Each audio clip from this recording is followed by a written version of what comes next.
अस्सलाम वालेकुम प्यारे बच्चों। आज का जो हमारा लेक्चर रहेगा केमिस्ट्री का, वो सेकेंड ईयर का टॉपिक है, मोस्ट इम्पॉर्टेंट है, सॉल्युबिलिटी प्रोडक्ट। पहले इसको फर्स्ट ईयर के अंदर शामिल किया गया था, लेकिन जो न्यू बुक है उसमें इसको सेकेंड ईयर के अंदर हमने शामिल किया है। इम्पॉर्टेंट टॉपिक है, इससे न्यूमेरिकल भी हैं, इससे शॉर्ट क्वेश्चंस भी हैं, इससे एमसीक्यूज भी आते हैं और इम्पॉर्टेंट है एमडी कैट के पॉइंट ऑफ व्यू से। सो बी रेडी फॉर दैट। और इंशाल्लाह इसकी एक एक चीज़ को जो है वो हम डिस्कस करेंगे अलॉन्ग विद न्यूमेरिकल्स। तो बनिए रहिए और रजिस्टर लें और टॉपिक के ऊपर हेडिंग आप दें सॉल्युबिलिटी प्रोडक्ट की। सॉल्युबिलिटी प्रोडक्ट सिमिलर वैसा ही है जैसे आप लोग पढ़ा करते थे law of mass action, same वैसा ही है। इसको हम जो है वो पहले एक बार इसकी ये मैथमेटिकल ट्रीटमेंट करते हैं, फिर डेफिनेशन की तरफ आएंगे ताकि आपको चीजें समझ आए। बेटे ये मेरे पास एक इक्वेशन है, ये एक साल्ट है जो स्लाइटली सॉल्युबल है। स्लाइटली सॉल्युबल क्या होता है, मोर सॉल्युबल क्या होता है, वो मैंने यहां पर बातें लिखी हैं, वहां पर भी हम इसको डिस्कस करेंगे। अब ये एक मेरे पास कोई चीज पानी में डिजॉल्व हुई है जिसका नाम लेड सल्फेट है। लेड आयन में और सल्फेट के अंदर तब्दील हो जाता है। इसके लिए मैं पहले बेटे केसी की वैल्यू लिखता हूं। केसी के अंदर आपको पता है कि ये वाली जो प्रोडक्ट साइड होती है ये ऊपर आती है, यानी कि Pb+2 आया और फिर मोलर कंसंट्रेशन आपके पास SO4-2 आ गया, डिवाइडेड बाय डिवीजन के अंदर आप किसको लेकर आते हैं, हमारे पास जो रिएक्टेंट होते हैं उसको लेकर आते हैं। रिएक्टेंट में मेरे पास क्या है बेटे, मोलर कंसंट्रेशन है PbSO4 की, उसको ले आए। अब चूंकि ये साल्ट, दो चीजों से आप इसको जस्टिफाई कर सकते हैं। चूंकि ये साल्ट स्लाइटली सॉल्युबल है तो इसके अंदर इसकी कंसंट्रेशन कांस्टेंट रहती है, या ये बात कह लें, या कह लें कि केसी एक्सप्रेशन के अंदर ये जो साल्ट होता है, जो सॉलिड स्टेट में होता है या प्योर लिक्विड होता है, उसको अमूमन नहीं लिखा जाता। यहां पर हम इसे कहेंगे ये सॉलिड स्टेट में था, ये एक्वस स्टेट में आयन बना, पानी में डिजोल्व किया ना तो ये आयन सारे एक्वस स्टेट में है और इसकी कंसंट्रेशन कांस्टेंट है, तब्दील नहीं हो रही। इसको इधर इसके साथ मल्टीप्लाई करें तो ये बनेगा KC multiply by lead sulphate की मोलर कंसंट्रेशन, और मोलर कंसंट्रेशन है लेड +2 आयन की और SO4-2 आयन की। इसको जब इसके साथ मल्टीप्लाई करते हैं ना, यहां पर जब एसिड के साथ मल्टीप्लाई करते थे हम इसे कहते थे Ka, बेस के साथ मल्टीप्लाई करते थे हम कहते थे Kb। अभी हमने किसके साथ मल्टीप्लाई किया है, स्प्रिंगली सॉल्युबल साल्ट के साथ, तो इसको स्प्रिंगली सॉल्युबल साल्ट का कांस्टेंट यानी कि KSP कहेंगे। इसके लिए जो आप कांस्टेंट न्यू यूज करेंगे ना, Ka नहीं यूज करेंगे, आप कहेंगे KSP Sprüngli soluble salt constant. और इसके अंदर बाकी आयन वही बन जाएंगे Pb+2, उसकी मोलर कंसंट्रेशन, और SO4-2 की क्या आ जाएगी मेरे बेटे, मोलर कंसंट्रेशन आ जाएगी हमारे पास। अब KSP क्या है, KSP है जो मोलर कंसंट्रेशन ना आयन की, उनका मल्टीप्लाई।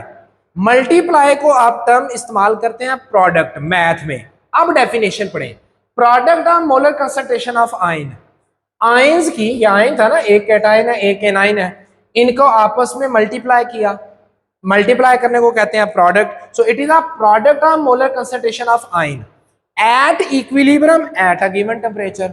जब भी डेफिनेशन में लफ्ज टेम्परेचर का इस्तेमाल होता है ना, इसका मतलब है कि वो चीज जो है वो टेम्परेचर डिपेंडेंट है, उसके ऊपर टेम्परेचर का कहीं ना कहीं इफेक्ट हो रहा है, वो टेम्परेचर से चेंज हो जाएगी। इसका मतलब है जो सॉल्युबिलिटी प्रोडक्ट आपने निकाला है ना KSP, ये टेम्परेचर के साथ चेंज हो जाता है, इस पे टेम्परेचर का अच्छा खासा इफेक्ट होता है। अब इसकी प्रॉपर्टी देख लेते हैं कि solubility product represented by KSP depends upon the temperature. और एग्जांपल में मैंने कुछ साल्ट लिखे हैं, वो साल्ट सॉल्युबिलिटी प्रोडक्ट को शो किया करेंगे। उसमें एक जो साल्ट है वो है आपके पास lead sulphate, lead chloride, barium sulphate, silver chloride. अब इसकी पूरी फैमिली लेनी है आपने, silver chloride, silver fluoride, silver bromide, silver iodide, ये सारी फैमिली। इसी तरह से है lead chromate PbCrO4, lead fluoride PbF2, barium chloride BaCl2। इसमें एक चीज इंपॉर्टेंट है और वो कई पेपर में पूछी भी जाती है, इसमें ये जो है ना बेरियम सल्फेट, ये पानी में चूंकि स्प्रिंगली सॉल्युबल है, यानी कि हल थोड़ा बहुत होता है, ज्यादा हल नहीं होता। और लेकिन इसका एक बड़ा इंपॉर्टेंट फंक्शन है कि डॉक्टर ने जब गैस्ट्रो इंटेस्टाइनल ट्रैक, यानी कि वो नाली जो मुंह से शुरू होती है और एस होल तक जाती है, ठीक है, यानी कि जहां से हम बड़ा पखाना करते हैं उस नाली तक ये कांटेक्ट है, वहां तक अगर किसी भी ऑर्गन का एक्सरे करना है ना, तो सबसे पहले मरीज को क्या पिलाया जाता है? बेरियम सल्फेट का सॉल्यूशन, ताकि उस गैस्ट्रो इंटेस्टाइनल ट्रैक का इमेज बड़े अच्छे तरीके से आ जाए, क्योंकि ये उसको अच्छी तरह से एब्जॉर्ब कर लेता है, लेकिन सॉल्युबल बहुत कम होता है। तो ये पूछा जाता है कि गैस्ट्रो इंटेस्टाइनल ट्रैक की जब आप एक्सरे इमेजिंग करते हैं तो उसके लिए आप कौन सा साल्ट इस्तेमाल करते हैं पीने के लिए? तो आपने कहना है बेरियम सल्फेट। ये लेड क्रोमेट है, चलें इसके ऊपर भी एक बड़ी इंपॉर्टेंट बात है, वो आगे हम बात करेंगे, सिंदूर की वो बाद में बात करेंगे। यहां तक बातें क्लियर होगी? तो ये वाले साल्ट हैं जो सॉल्युबिलिटी शो करेंगे। अब मुझे ये पता करना है कि जो हमने कहते हैं ना सॉल्युबिलिटी प्रोडक्ट, ये होता है स्लाइटली सॉल्युबल साल्ट के लिए, यानी कि ऐसे साल्ट जो कम हल होते हैं, ज्यादा हल नहीं होते, यानी कि स्लाइटली सॉल्युबल है। अब हमने कोई क्राइटेरिया तो रखा होगा ना कि भाई ये वाले इतना हल हो तो स्लाइटली सॉल्युबल, इतना हल हो तो सॉल्युबल, इतना हल हो तो इनसॉल्युबल। तो उसका क्राइटेरिया बेटे मैंने यहां पे लिखा है, अगर कोई भी साल्ट 100 ग्राम सॉल्वेंट में 1 ग्राम हल हो, 100 ग्राम सॉल्वेंट में 1 ग्राम अगर कोई साल्ट हल होता है, तो उस वक्त उसको कहते हैं कि ये साल्ट हमारे पास क्या मौजूद है मेरे बेटे? सॉल्युबल साल्ट है। लेकिन अगर वही साल्ट 0.1 ग्राम हल हो, 0.1 ग्राम हल हो या इससे ज्यादा, 1 से कम, यानी कि 1 से कम 0.1 के दरमियान अगर वो हल हो रहा है, इसका मतलब है वो स्लाइटली सॉल्युबल है और वो इस कैटेगरी में आएगा। और हमेशा सॉल्युबिलिटी प्रोडक्ट स्लाइटली सॉल्युबल का निकाला जाता है, ना सॉल्युबल का निकाला जाता है, ना इनसॉल्युबल का।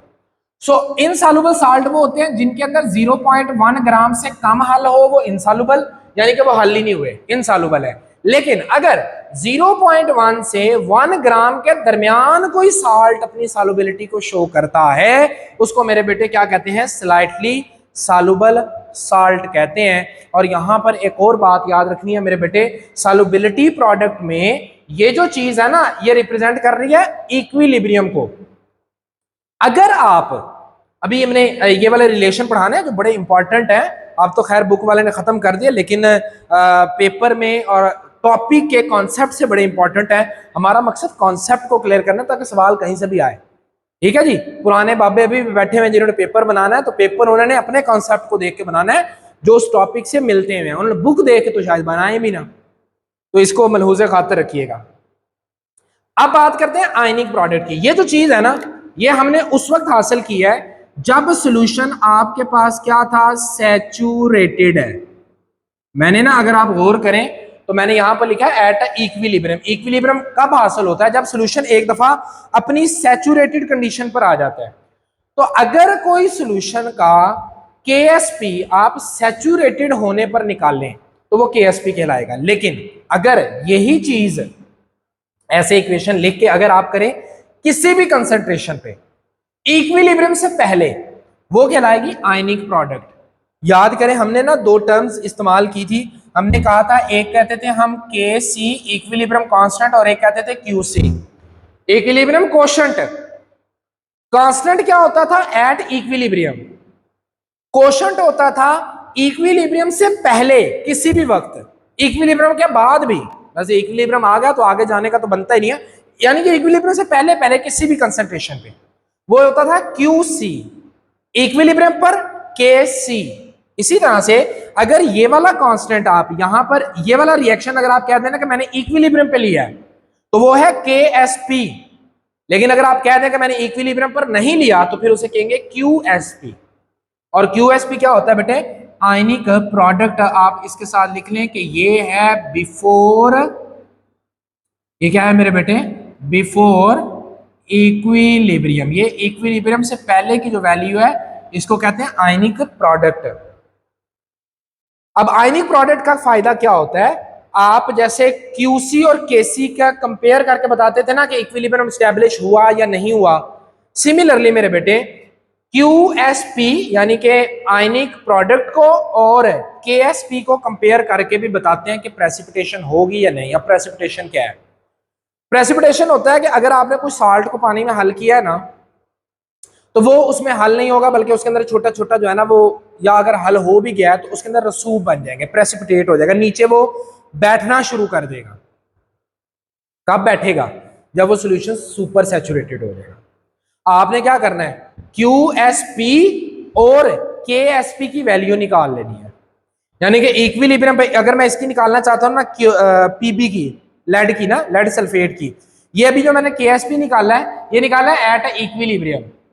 अब इसको मैं निकालता हूं किसी भी कंसंट्रेशन पे, वो निकलेगी आपके पास क्या, आयनिक प्रोडक्ट, यानी कि IP जिसको मैंने यहां पे यूज किया, या QSP। इन दोनों को कंपेयर करें। अभी इसको रट्टा लगाना है। अगर आयनाइजेशन पोटेंशियल की वैल्यू ज्यादा है, यानी कि आयनाइजेशन पोटेंशियल ज्यादा आ गया उसकी वैल्यू, और KSP की वैल्यू कम आ गई है, यानी कि इसका मतलब है इक्विलिब्रियम के ऊपर वैल्यू कम है, जबकि अभी उसकी आयनाइजेशन पोटेंशियल की वैल्यू इक्विलिब्रियम की वैल्यू से भी ज्यादा है, तो इसका मतलब है वो सॉल्यूशन सुपर सैचुरेटेड है। जब सुपर सैचुरेटेड होता है तो आपको पता है सुपर सैचुरेटेड सॉल्यूशन अनस्टेबल होते हैं। अनस्टेबल का मतलब क्या होता है कि उसके अंदर प्रेसिपिटेशन बनेगी, तो इसके प्रेसिपिटेट बन के नीचे बैठ जाएंगे। दूसरा रिलेशन क्या है कि अगर IP आयनाइजेशन पोटेंशियल की वैल्यू KSP से छोटी हो, इसका मतलब है सॉल्यूशन आपके पास क्या है, सॉल्यूशन आपके पास अनसैचुरेटेड है। लेकिन अगर IP आयनाइजेशन पोटेंशियल की वैल्यू KSP के बराबर है, तो इसका मतलब है कि दोनों की वैल्यू क्या है, एट इक्विलिब्रियम है, कि रिएक्शन मिक्सचर इक्विलिब्रियम पर पाया जा रहा है और इक्विलिब्रियम एस्टैब्लिश हो चुका है। ये वैल्यू याद रखनी है, MCQs के हवाले से बड़ी इंपॉर्टेंट है, इसको जहन नशीन कर लें। आयनाइजेशन पोटेंशियल क्या होता है, ये KSP ही होता है, लेकिन KSP इक्विलिब्रियम की वैल्यू है, और अगर इक्विलिब्रियम पे ना हो तो उसको आप बेटे क्या कहते हैं, सिंपल आयनिक प्रोडक्ट कह दिया करते हैं। और इसको जो है वो आपके पास सॉल्युबिलिटी प्रोडक्ट, और उसी की मदद से आप ना प्रेसिपिटेशन को भी निकाल सकते हैं। क्लियर होगी यहां तक बातें? अभी जो है वो बेटे हम लोग इसका आप स्क्रीनशॉट ले लें, इसके बाद इसका मैं न्यूमेरिकल करवाता हूं, न्यूमेरिकल की तरफ मूव करते हैं।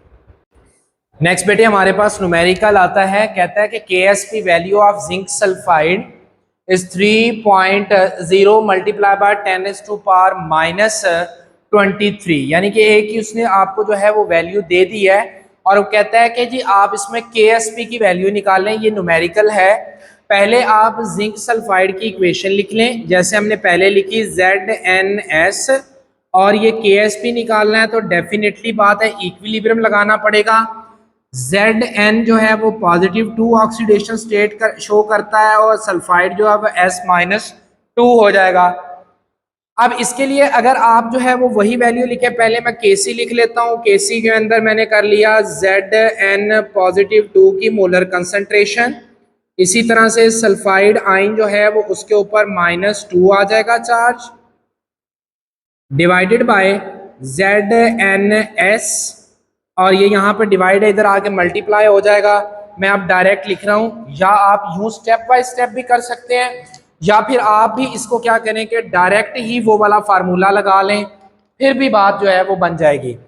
मैंने लिखा KSP इज इक्वल टू है आपके पास Zn पॉजिटिव 2 की मोलर कंसंट्रेशन, और क्या बनता है S-2 की मोलर कंसंट्रेशन। इनिशियली आपने जो है वो कंसंट्रेशन कितनी ली हुई है, इसकी ली हुई है 3.0 मल्टीप्लाई बाय 10⁻⁻23, और इसकी कंसंट्रेशन आपने निकालनी है, तो ये हो गया x, और ये भी क्या हो गया आपके पास xx हो गया। वैल्यू पुट कर दें KSP में, इसकी कंसंट्रेशन आपने जो है वो KSP उसने दिया हुआ है, और वो कितना दिया हुआ है 3.0 multiply by 10⁻⁻23 is equal to Zn की जगह पे लगा दें x, और S नेगेटिव की जगह भी x लगा दें। बेस जो है वो सेम होती है तो पावर ऐड हो जाती है, और ये बन जाएगा 3 मल्टीप्लाई बाय 10⁻⁻23।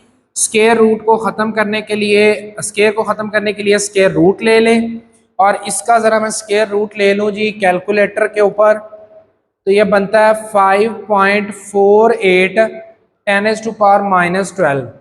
तो ये बनेगा 5.48 मल्टीप्लाई बाय 10⁻⁻12 और that is the value of x.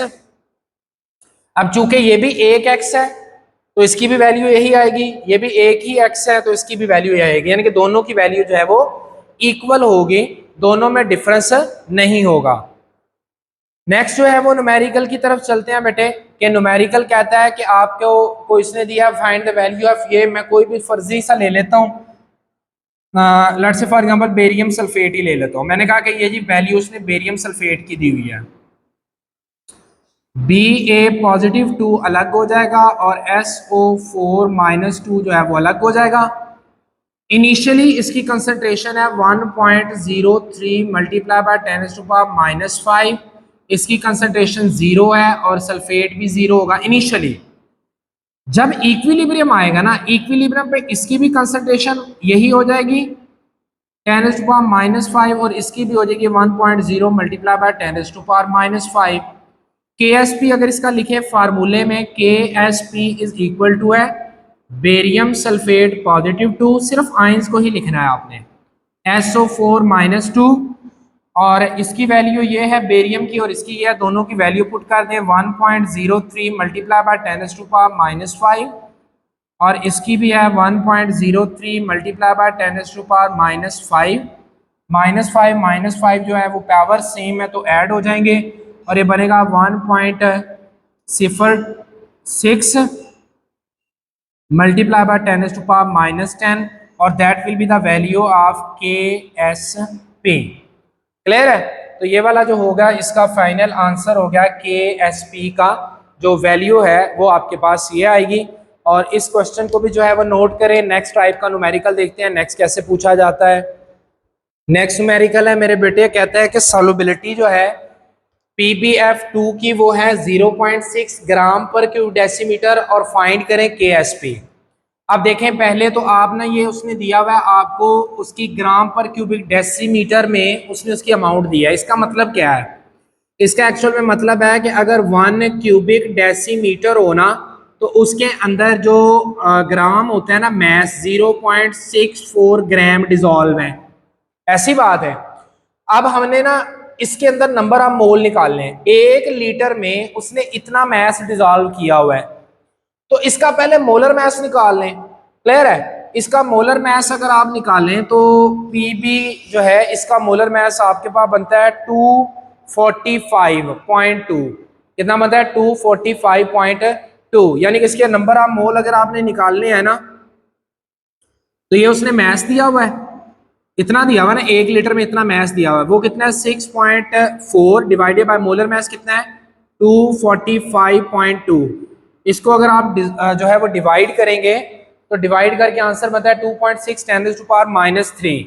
तो बनेगा 2.6 मल्टीप्लाई बाय 10⁻⁻3। ये इसके नंबर ऑफ मोल आ जाएंगे।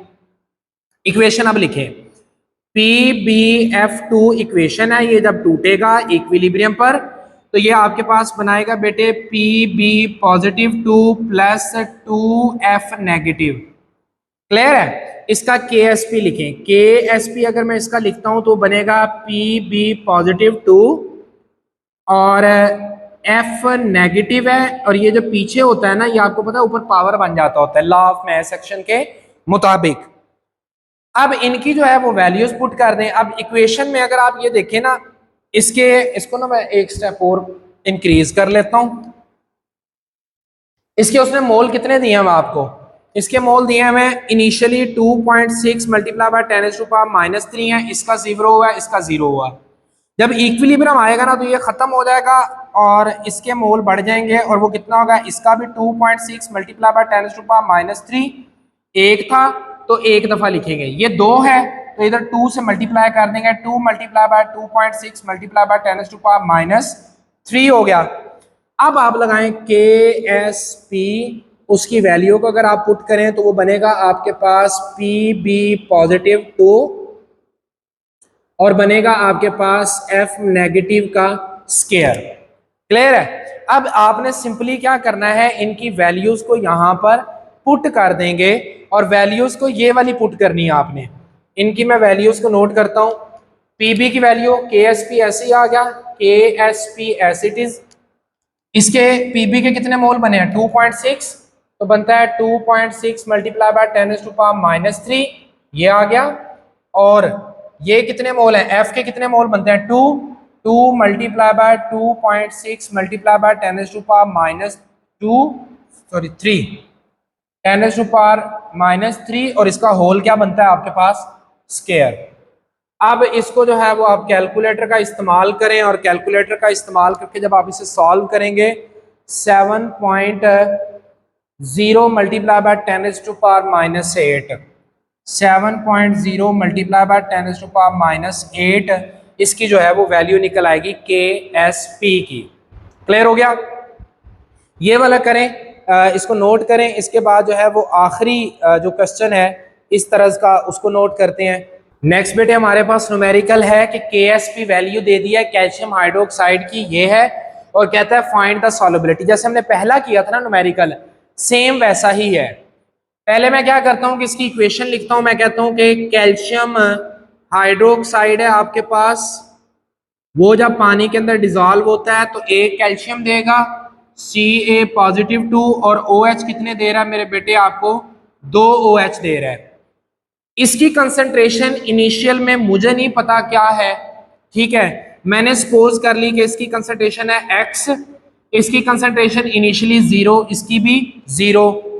ये है इनिशियल में, यानी कि बिल्कुल इब्तदा के अंदर ये कंसंट्रेशन। जब इक्विलिब्रियम आता है ना, इक्विलिब्रियम के ऊपर मेरे बेटे क्या होता है, इसकी कंसंट्रेशन 0 हो जाएगी और ये सारा इसमें तब्दील हो जाएगा 6.5 मल्टीप्लाई बाय 10⁻⁻6। सॉरी, ये तो उसका KSP दिया हुआ है, ये x है, तो ये हो जाएगा आपके पास सिंपल x, क्योंकि इसका 1 मोल है तो ये x रहेगा। इसके कितने मोल हैं 2x हैं, तो इसकी वैल्यू आ जाएगी 2x आ जाएगी। अब फार्मूला लिखें इसका, KSP is equal to calcium ion +2 और इस इक्वेशन से लिखते हैं OH माइनस और इसका बन जाएगा स्क्वायर। KSP की उसने वैल्यू दी हुई है 6.5 ज़रब 10 की पावर -6 और इसकी कैल्शियम की वैल्यू क्या है सिंपल x और OH की वैल्यू क्या है आपके पास 2x उसने दी हुई है। क्लियर है। अब 2x का क्या बनेगा, ऊपर स्क्वायर है तो इसका भी क्या हो जाएगा स्क्वायर हो जाएगा होल वैल्यू का। क्लियर। इसको अब सॉल्व करें 6.5 multiply by 10⁻⁻6 is equal to x, 2 2 4, 4x का बन जाएगा स्क्वायर। इसको मैं यहां पर अब इसी को एक बार कॉपी कर लेता हूं, 6.5 multiply by 10⁻⁻6 is equal to है x मल्टीप्लाई बाय 4x का क्यूब। इसमें भी x है, इसमें भी x है, बेस सेम हो पावर ऐड हो जाती है, यानी कि 4x का क्यूब और ये बन जाएगा 6.5 मल्टीप्लाई बाय 10⁻⁻6। 4 यहाँ पर क्या हो रहा है आपके पास मेरे बेटे डिवाइड हो रहा है, मल्टीप्लाई हो रहा है, इधर आकर डिवाइड हो जाएगा। 6.5 multiply by 10⁻⁻6 divided by 4 is equal to x का क्यूब। हमें तो x चाहिए ना, तो मैंने इधर भी क्या कर लिया, इसका क्यूब रूट ले लिया और इधर भी क्या कर लिया क्यूब रूट ले लिया। इसको 1/3 भी कर सकते हैं एज यू विश, जैसे आपकी ग्रिप हो। इसको जो है वो मैं एक बार सॉल्व करता हूं तो मेरे पास आंसर आता है 1.175 मल्टीप्लाई बाय 10⁻⁻²। 1.175 मल्टीप्लाई बाय 10⁻⁻² और ये क्यूब रूट के साथ खत्म हो गया। This one is x। अगर कैल्शियम का आयन निकालने हो तो वो 1x है, तो उसका तो आंसर यही हो जाएगा, यानी कि ये आपके पास आयन कैल्शियम के हो गए Ca+2। लेकिन अगर हाइड्रोक्साइड के आयन निकालने हैं तो उसके साथ 2x है, इसमें x की वैल्यू पुट कर दें, 2 ये हो गया, x की वैल्यू है 1.175 मल्टीप्लाई बाय 10⁻⁻² और ये आपके पास किसकी वैल्यू आ जाएगी -OH। इसको आप सॉल्व कर लीजिएगा, कैलकुलेटर की मदद से सिंपल मल्टीप्लीकेशन करवानी थी। तो मेरे बेटे जितना भी सॉल्युबिलिटी प्रोडक्ट का कॉन्सेप्ट है, सॉल्युबिलिटी प्रोडक्ट है, आयनिक प्रोडक्ट है और उसके जितने न्यूमेरिकल्स हैं वो मैंने आपके सामने सॉल्व किए, उस कॉन्सेप्ट को मैंने आपके साथ डिटेल में शेयर किया। और इंशाल्लाह इससे बाहर किसी किस्म का कोई टॉपिक नहीं रहता, कोई क्वेश्चन इससे बाहर नहीं बनता। अगर आपने इसको प्रिपेयर कर लिया that is a more than enough. इंशाल्लाह नेक्स्ट लेक्चर में नेक्स्ट टॉपिक के साथ आपके साथ मुलाकात होगी। तब तक मेरे बेटे अपना ख्याल रखिएगा, दुआ में याद रखिएगा। फ़ी अमानिल्लाह।